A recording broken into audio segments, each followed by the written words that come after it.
Менә Казанда шундый матур чара, Казан шәһәре, аның үзәге, башкалабыз, мин бер милли җанлы, үзебезнең телдә сөйләшә торган кешеләр белән булды. Баксам, бездә бик матур бер чара узды икән. Милли җыен дип, һәм татар конгрессында безнең күренекле оешмабыз үз вәкилләрен, уммәтебезнең, милләтебезнең җитәкчеләре, юлбашчылары Казанга җыйган, Аллага шөкер. Күпме җырлар җырлый халкым бүген, туган җирем синең турыңга, мин бәхетле сине сөюемне әйтә алсам шушы җырымда. Каягына китеп, кайларга бармадым, сагынып кайттым идем, танарым. Бу сезгә горчы җырлап күрсәтте. Шулай аңлаган, минем теләгем шулай җырлатырга татар халкын, шулай ягымлы итеп, нинди милләт каршында сүз булса да, аның авазы ягымлы булсын. Шулай булганда бөтен милләтләрнең ихтирамы безгә артачак. Имән мин гафил булма, кары өстенә гамәл куйма, ике каш арасы тик күр, үлемеңне һич онытма. Карап йөрим кара җиргә, керермен дип ялгыз гүргә, салих кыллар арасыннан урын бир Ходаем безгә. Әгүзі білән бисмиллахы, әр китапларның башында, исеңдә тұз гафилі булма, шуларның өте барысында. Казан гына түгел, Евразияның бүтін киңлекләреннән, шәһәрләреннән, башка дәүләтләрдән килгән кешеләр дә бар. Чөнки бу көннәрдә, белүегезчә, Казанда милләт җыены уза. Менә шул 2нче елга исә Татар конгрессының 20-30 еллыгы булачак, шулаймы? Гомер тиз узып киткән. Аннары милләт кануны дигән кагыйдәләр җыелмасы туплана һәм үсә. Аңарга Мәскәү татар штабыннан 36+20 дигән киңәшләр бар. Алар белән сез каршыгызда кәгазьләрдән дә таныша аласыз. Һәм аннары инде татар штабы турында бераз гына сүз булыр. Аннары фикерләр, өметләр, жылы сүзләр, өмет уята торган кемдә нинди сүзләр бар, шуларны фикер алышып торабыз. Менә шундый дустана мөнәсәбәттә аралашу өчен әйдәгез фикер алышыйк. Беренчедән рөхсәт итегез миңа үзенең кайнар сәламнарын җиткерергә сезгә. Бөтенләй Татар конгрессы башкарма комитеты җитәкчесе Шакиров Данис Фарис улыннан кызганычка ул үзе шәхсән әлеге чарада катнаша алмый, белүегезчә менә алып баручы абзыебыз әйтеп китте, безнең 2 көн дәвамында зур чара узды, һәм инде ул менә бүген пленар өлеше белән тәмамланды. Галиәскар Камал исемендәге Татар дәүләт драма театрында ул президент Рөстәм Гаҗи Миңнеханов катнашында узды, һәм инде мин аңлавымча, монда 70-80% шушы милләт җыенында катнашкан безнең милләттәшләребез дә утыра. Димәк, сез барыгыз да хәбәрдәрләр әлеге чара турында. Кыскача гына әйткәндә, безнең ул 2нче тапкыр уздырыла. Узган ел 2020 елның 29 августында ул 1нче тапкыр уздырылды. Һәм ул нәрсә белән тарихка кереп калды дип әйтәбез. Инде хәзер тарихка керде, чөнки узган елда булды. Без инде менә агымдагы елда тагын җыелдык. Узган ел нәрсә белән тарихка керде дигәндә, без үзебезнең төп документыбыз татарлар гамәл стратегиясын кабул иттек. Һәм инде нәрсәсе мөһим, тагын аермасын ассызыклап әйтәс килә, ул да булса, без Татарстан Республикасының татар халкының милли үзенчәлеге дигән дәүләт программасын арасылап кабул иттек, һәм инде ул гамәлгә керде. Бу инде безнең, мин әйтеп киткән татарлар гамәл стратегиясы төп документның үтәлешендә гамәли адымнарына ярдәм итүче документ. Чөнки бүгенге көндә аның махсус финанславы бар, ул төрле юнәлешләргә бүленгән. Анда мәгариф, мәдәният, сәнгать, хәтта спорт, архитектура, дин һәм башка юнәлешләр бар. Һәм шушы юнәлешләрдә төрле чаралар бар. Әлбәттә, аның төп башкаручысы булып бара Татарстан Республикасының Мәдәният министрлыгы һәм башкаручылар исәбендә ул төрле министрлыклар, төрле оешмалар менә бер бүтән иттереп, менә шунда барлык теләкләр чагылды. Безнең төрле оешмалардан, төрле вәкилләребездән, милләттәшләребездән. Һәм шунысы да мөһим, ул Татарстан күләмендә генә эшли торган дәүләт программасы түгел, Татарстан Республикасының дәүләт программасы дип аталса да. Анда бик зур игътибар бирелә безнең Россия Федерациясының төрле төбәкләрендә күпләп яшәгән милләттәшләребезгә Һәм инде әлбәттә чит илдә ерак һәм якын чит илләрдәге безнең милләттәшләребезгә караган бик күп кенә проектлар бар. Булсын ул милли киемнәр тегү, булсын ул милли уен кораллары белән тәэмин итү, яисә ул грант системасы, кемдә булса ул бәлки катнашкан да булгандыр, кемнең тәҗрибәсе бар. Бу инде төп безнең беренче милләт җыенның проектлары дип әйтик инде менә иң беренче халыкка чыгарып сөйләгән. Агымдагы елда сез беләсез, милләт җыенның төп темасы ул безне 15 октябрьдә көтә торган Россия күләмендәге халык санын алу чарасы.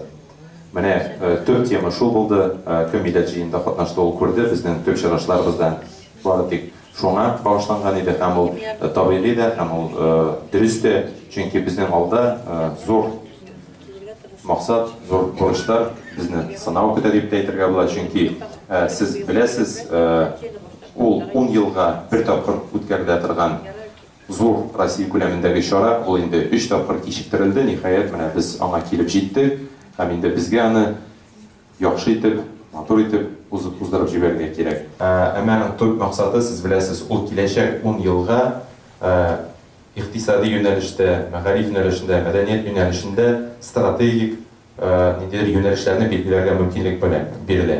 Чөнки никадәр без үзебезнең милләтебез турында горур итеп әйтәбез, никадәр без үзебезнең мәгарифкә карата теләк-омтылышларыбызны яңгыратабыз икән, милли мәктәпләргә карата, югары уку йортларында безнең белгечләребезне әзерләү буенча үзебезнең ихтыяҗларыбызны бетерәбез икән, киләчәктә ул менә дәүләт күләмендә игътибарга алынып тормышка ашырыла дигән сүз. Ягъни аның нигезендә ул финанслау каралган. Шуңа күрә бу бик җитди мәсьәлә, һәм шуңа күрә дә инде ул төп игътибар бирелде менә милләт җыенында.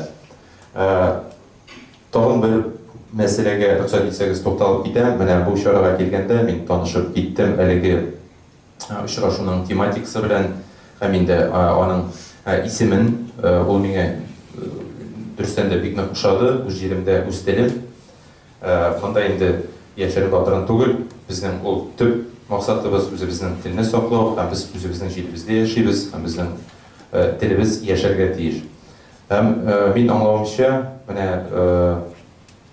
безнең татарлар штабы Мәскәү шәһәрендәге фәнни тикшеренү эш уздырган булып чыга.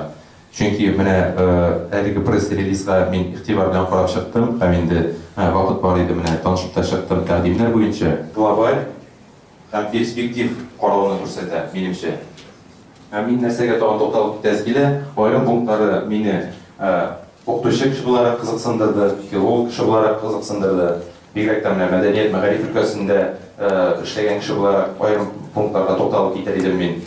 Әмма бер мәсьәләне мин менә уртага салып сөйләшер идем, моның буенча монда фикердә алышырга кирәк дип уйлыйм. Аның максаты шулдыр инде, менә әлеге безнең очрашуның пунктлар күрсәтелгән, алар бик эчтәлекле, кызыклы. Әмма аның ничек гамәли үтәлеше турында мин әлегә менә ниндидер бер фикер күрмәдем. Ул бар, менә яңгыратылган. Әмма безгә бүген әйтергә кирәк, бу өлкәдә без нәрсә эшли алабыз. Бәлки ниндидер булса төбәктә, шул ук Татарстанда бу юнәлештә инде адымнар ясалгандыр, әмма без аны белмибез. Безнең төп проблема нәрсә? Без кайчагында күршедә булган кызыклы үрнәк мисалларны күрмичә, өстендә әйткәндә велосипед уйлап чыгарабыз. Әмма күп кенә проектлар гамәлгә ашып килә. Без аралашып, менә әлеге проектларны үзебезгә кертергә тиешбез. Үзебезнең төбәкләребезгә кертергә тиешбез. Менә кемнең педагогик белеме бар, ул яшерен батырын түгел. Педагог дөньясында тәҗрибәнең диссеминациясе дип атала. Ягъни синдә булган тәҗрибәне син таратасың башка һөнәри синең цехта булган үзеңнең дусларыңа. Менә берничә юнәлеш буенча әйтеп китәс килә, тәрҗемә мәсьәләсе күтәрелгән. Бүгенге көндә ул бик актуаль мәсьәлә. Әйтик, безнең күп кенә әдәби әсәрләребез дөнья күрә, Аллаһка шөкер, милли матбугат яшәп килә һәм ул яшәргә тиеш дип уйлыйм бүгенге көндә. Чөнки без интернетта гына яисә аудио китаплар укып кына әле алга китеш булмыйча. Китапның аның бөтен тәме шунда, син аны китапны кулга алып укый аласың. Күбесе әйтә, юк, без яңа заманда яшибез, Мәсәлән, миндә электрон китап бар, миндә планшетлар бар. Мин ул вакытта бер вакыйганы искә төшерәм. Мин ул вакытта мәктәптә эшлидем. Безнең Казан шәһәренең бер районында суткага якын ут сүнде. Һәм без шәмнәр белән утырдык. Безнең беребезнең дә планшетлары эшләмәде, зарядкалар утырды, телефоннар утырды, һәм без нишләдек? Без кичләребездән үзебезнең китапларыбызны алып, балаларга шул китапларны укыдык. Димәк, милли матбугат, китап ул безнең беренче планда торырга тиеш. Һәм инде менә тәрҗемә мәсьәләсе, әйеме? Ул мәсьәлә күп кенә күтәрелде. Безнең күп кенә үзебезнең классикларыбыз, татар әдәбияты классикларыннан тарафына язылган матур әдәбият әсәрләре бар. Әмма без аны үзебез генә укырга тиеш түгел, без аны башка милләт вәкилләренә дә җиткергә тиешбез. Алар рус теленә тәрҗемә ителү белән беррәттән дөнья телләренә дә тәрҗемә ителергә тиеш. Соңгы 25-30 елда Мәскәүдә дә яшим беренче вакытта.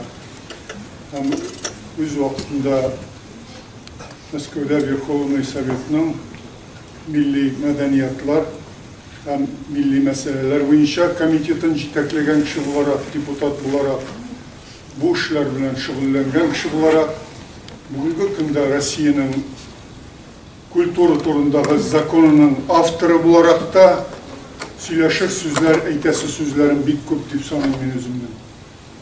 Үз вакытында Фикрат Әхмәтҗанович Табиев кебек мөхтәрәм затларның инициативасы белән оешкан һәм бүгенге көндә Рөстәм Фәйзович Ямалиев дәвам иткән татар штабы ул узын гомерле. Һәм мин гомумән ниндидер штабка ничек карыйсың, штабка нинди мөнәсәбәтең бар, ул нидә катнашасыңмы дигән сорауларны мәгънәсез сорау дип саныйм. Чөнки татар штабында мин ничә ел аралашмаган көннәремдә була эшем, чөнки күп булганга бер вакытта да татар халкына, татар милләтенә зыян китерерлек, яисә шик уятырлык эш башкарылганын ишеткәнем дә, күргәнем дә юк. Дөресен әйтергә кирәк, Мәскәү шартларында, Мәскәүнең үзәгендә, Таганкада үз хисабына зур бер клуб оештырып, шунда татарның бөтен зиялыларын чакырып, шунда төрки халыкларының зиялыларын чакырып, яшьләрне һәм башка төрле төбәкләрдән җыелган халкыбызны туплап эшләгән бу штабка бары тик рәхмәт хисләре белән генә яшим. Һәм бу турда сүз булырга тиеш түгел дип саныйм. Бу турда сүз кузгаткан кешеләр нәрсәнедер белеп бетермиләр димәк.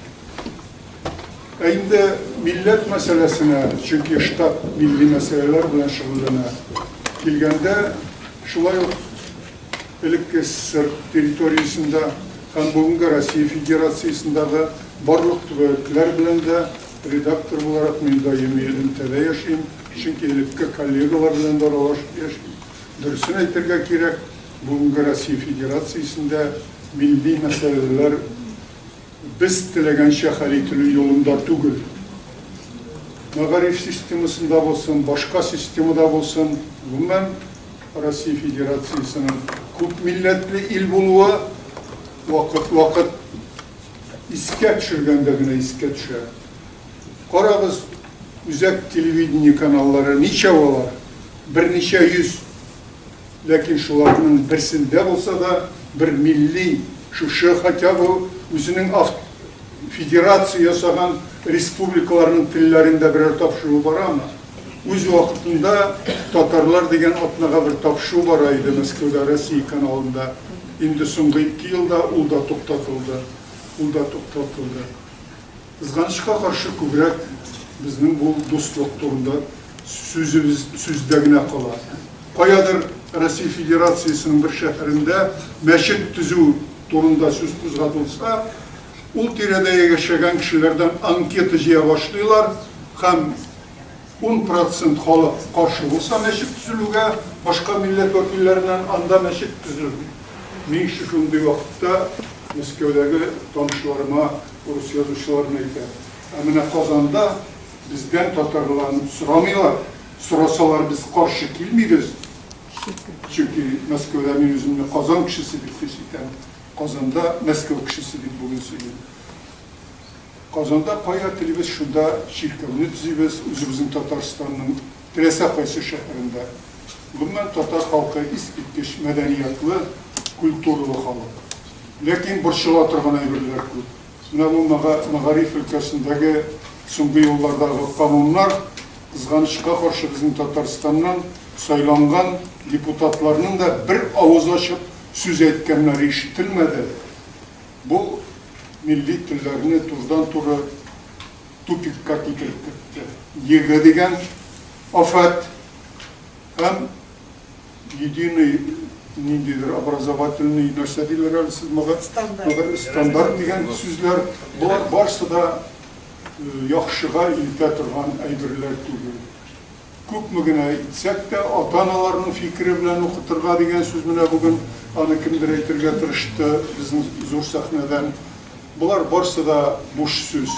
Чөнки Мәскәүдә әле 10 еллар элек кенә 2 татар балалар бакчасы эшләп килә иде.